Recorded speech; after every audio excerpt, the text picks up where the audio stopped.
What is going on, my friends, and welcome back to another video here on the channel. Well, in today's video, I want to give you an update on what's happening with the lizard people. We're going to be talking about the whales, the one who's controlled this market, and of course, kind of make things happen. We're going to talk about exactly what they're buying, what they're selling, and what it means for the market in general. And so with that said, let's not waste any more time at all, and let's get straight into the video. Now, today we're going to be over on the volume 189 version of the Digital Asset Fund Flow Weekly Report from our friends at CoinShares. Now, what this allows us to do is kind of just get an idea of what the whales are doing with inflows, outflows, what they're buying, what they're selling, who's doing it, etc. Now, we like to look at this every week, and the reason being is because it is a very, very good way to get an idea of what's happening from a more high tier perspective from, behind the scenes in the crypto market, right? I've come to recognize that when the whales are buying, we should be buying. When the whales are selling, we should probably be selling. It's just pretty consistently how this market moves, and we like to pay attention to that. Now, what we can see is that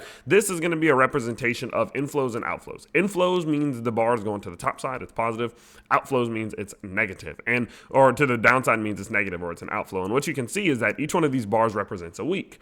Now, over the last few weeks, we've been actually seeing some pretty damn outflowy weeks, some negative weeks, right? Over 500 million in outflows there, over 500 million in outflows there. And we did get about $30 million worth of outflows last week, but a huge difference from these previous 2 weeks, right? And I personally do think that that is a good sign. I think that, of course, I've said pretty consistently here on the channel that I'm buying crypto right now. I am starting to dollar cost average in. I picked up some Bitcoin, some ETH, some Solana, some Matic, and many more. And this is further confirmation that I think we're on the right track here, because as of course we do start to see hopefully the whales enter back into positive territory, that definitely could put us in a position in which the market starts to move back towards the upside, forcing some of those liquidations like we talked about in the last Bitcoin video. Now, what we can see here is that the majority of the negative that we've seen from the last week wasn't really because anyone was selling a lot. It's mostly just because a lot of these ETFs weren't buying a lot, right? You can see iShares with $84 million of inflows, Fidelity at 13 million, ARK21 at 27 million, Bitwise at 15 million. Just not a lot of inflows over the last week. And so there wasn't enough to counter that $153 million worth of outflows from Grayscale. But realistically, this isn't that bad. I mean, it's really more of just a neutral week in my opinion,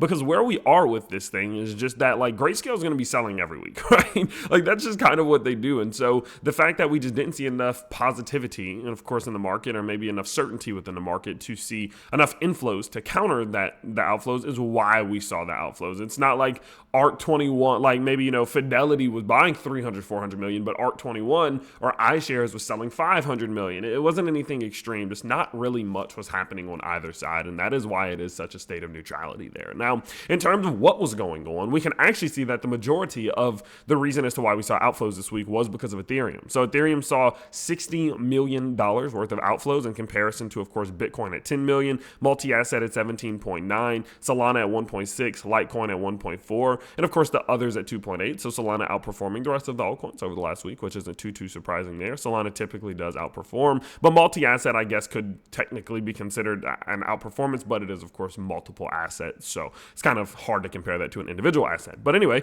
it is interesting to see, of course, that in the week of a negative or in just a week of outflows, that it is because of Ethereum. But of course, that does make sense. Of course, a lot of these lizard people and these whales did invest into the Ethereum ETFs and stuff like that, right? Or not ETFs, sorry. They just invested into Ethereum and things like that as they do prepare for what should be the ETFs approaching pretty soon here. And so because of that, obviously, seeing this volatility, seeing it go up, seeing it go down, not a huge shock there, not anything that I'm super concerned about. And so overall, I mean, a very, again, calm week, neutral week. Yes, this doesn't feel the best because we are seeing outflows, but at the end of the day, not much happened from a whale perspective, and that, of course, did translate pretty well into these. It's the reason why we saw a lot of stability this week, right? Minor trickle down. We saw minor trickle down with prices slowly moving down, but in the grand scheme of things, not really too much happening this week. And the last week. And so overall, I just wanted to show you guys, like even last week in moments where it felt bad and it felt scary, it realistically isn't. And this type of information and data supports my claim that I do think we are going to see this market bottom out over the next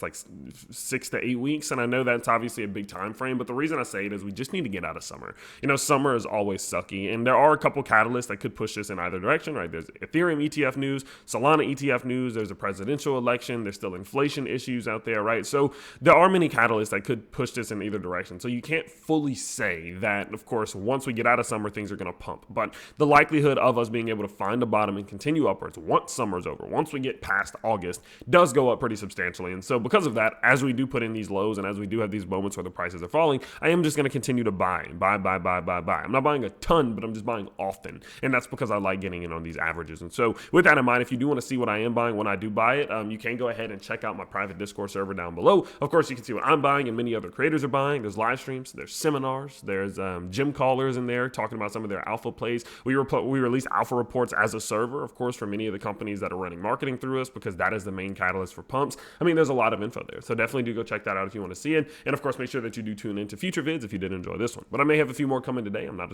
exactly sure yet. It's my birthday, so I might record, I might not record, I'm not sure. But I do appreciate all the love, and I can't wait to see you all next time. Peace out, everybody.